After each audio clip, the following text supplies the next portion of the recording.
Welcome everyone.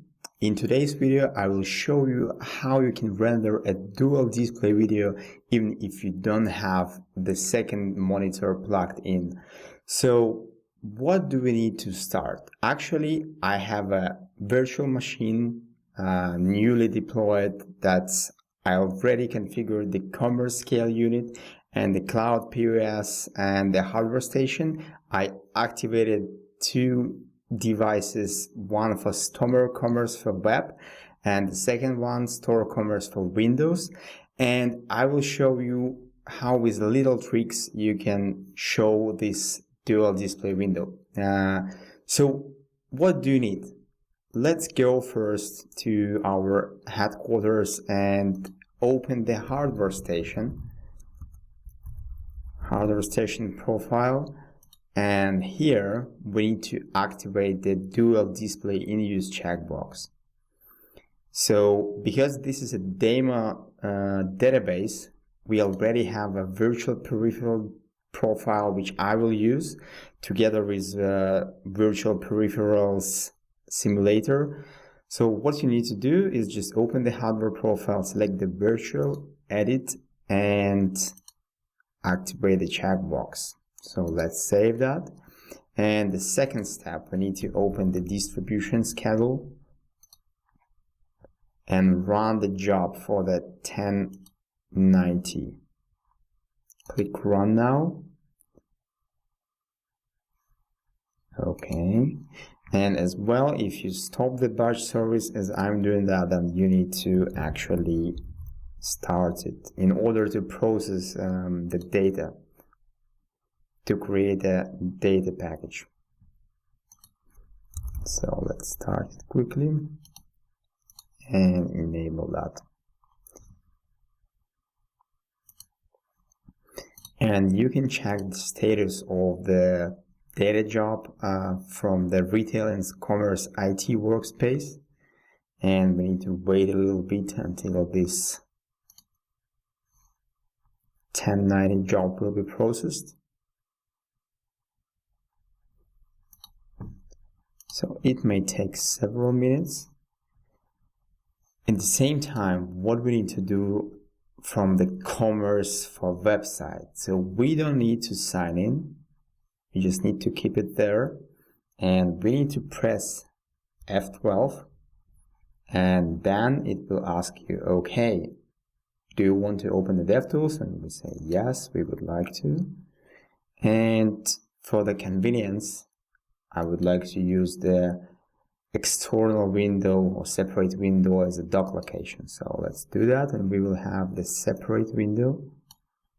Okay, let's maximize that. And what we need to do as well, just go to the settings and be sure that JavaScript source map is unchecked.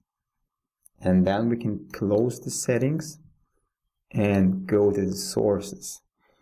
And here on the left side you can find this machine name, and go to the right click and search in all files. And here we need to copy the specific, I would say, code part that we will enter. That's a function WebPeripherals in open bracket. Just press enter and you will see one single result. And you need to open that result. So as you can see, there is a line, and what we actually need to do is to put a breakpoint on the next line right after the line that has been found.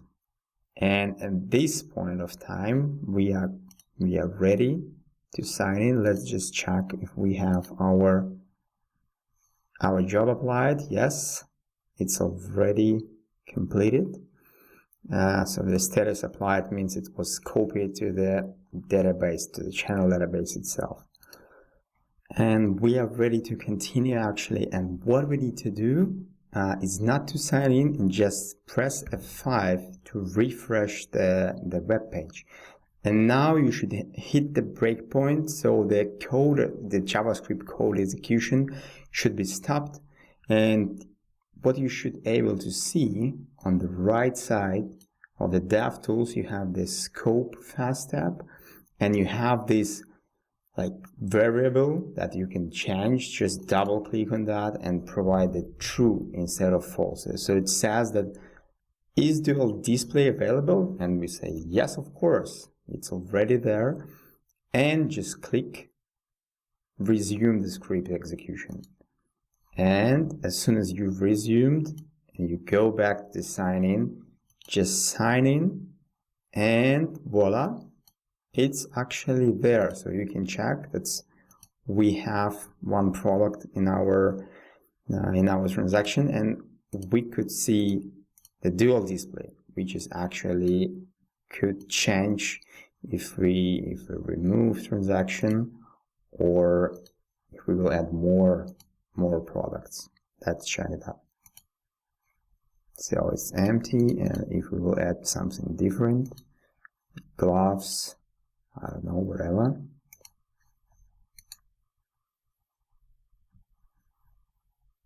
And the dual display will reflect the changes.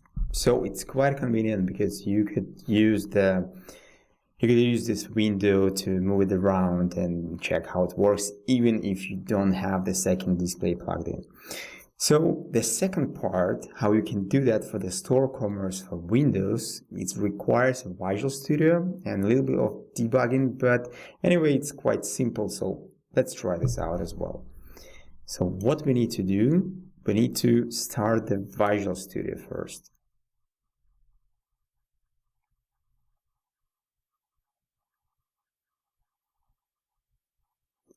And the next step will be to open the project or solution. It's funny because we don't have any project or any solution, and we just need to open the executable file. So let's see how it will work. So I click open a project or solution, and then I need to go to the specific place. So it's like C drive, the program files, Microsoft Dynamics 365, 10, and store commerce, Microsoft content files. Quite a big path, but anyway, you just scroll down to the end and you choose the executable file, our application file for the store commerce for Windows. So just double click on that. Let's close the DevTools and the retail POS just to be sure that it will not interrupt any process, and it will be clear that we are doing that in the store commerce for Windows. So there are several steps that we need to perform here as well. Just right click here. You can see there is a new solution and single project, if you could call it like that. So just right click on there, click properties, and you need to select the debugger type as a managed .NET Core, then save this project, and the next step will be go to tools, options, find the debugging option and general, and what you need to do is to be sure to uncheck the enable just my code and suppress the GAT optimization on module load. So you need to check this suppress GAT optimization. So it's need to be able to debug it correctly and change the values of the variables. I will show how it works later. So click OK. And the next step will be to go to the debug menu, new breakpoint, and function breakpoint. So just copy the specific line that I will put into the description and click OK. So we put our breakpoint that will stop at the point in the store commerce app, which validates if you have the second display. So just click the start, and it will actually start the store commerce for Windows, and it will be able to stop at a specific point in the program, in the application. So let's see how it will work. We need to sign in here because it's demo data. We use the specific ID and password. And as you can see, the Visual Studio was focused, and it says, okay, we're decompiling the source code because we put the breakpoint there, and the breakpoint was hit. And what we need to do, there are several steps actually. We just need to avoid the validation and try to avoid the window configuration as well. Let's see what I mean. So what you need to do there, just press F10 until you will reach this validation, this if statement. So there is a if statement that we want to avoid, and in order to do that, just drag this yellow line right after the next statement, after this validation. Okay, and then what we need to do, we need to open the immediate window in the bottom, and we actually need to say like, okay, we actually have some secondary screen, but we will provide our primary screen instead of the secondary ones. So I will put this line into the description as well. Just press enter, and you will see that this screen2 variable has been initialized with our primary screen. So what we are doing next, just press F10 until you will reach this window state property initialization, and just drag the yellow line right after that. So we would like to skip these two lines to make the window with dual display resizable. And after that, we are ready to go. Just click continue. Maybe it will stop as well again here, but just click on the continue. And as you can see, it's as well, we have now the separate window for the store commerce that we could resize, minimize, and move around the screen, just as we would like to do that for our convenience. And as well as you can see, we have this pocket watch, and the transaction and the amount is correct. And if we will just void the transaction, it's not a problem.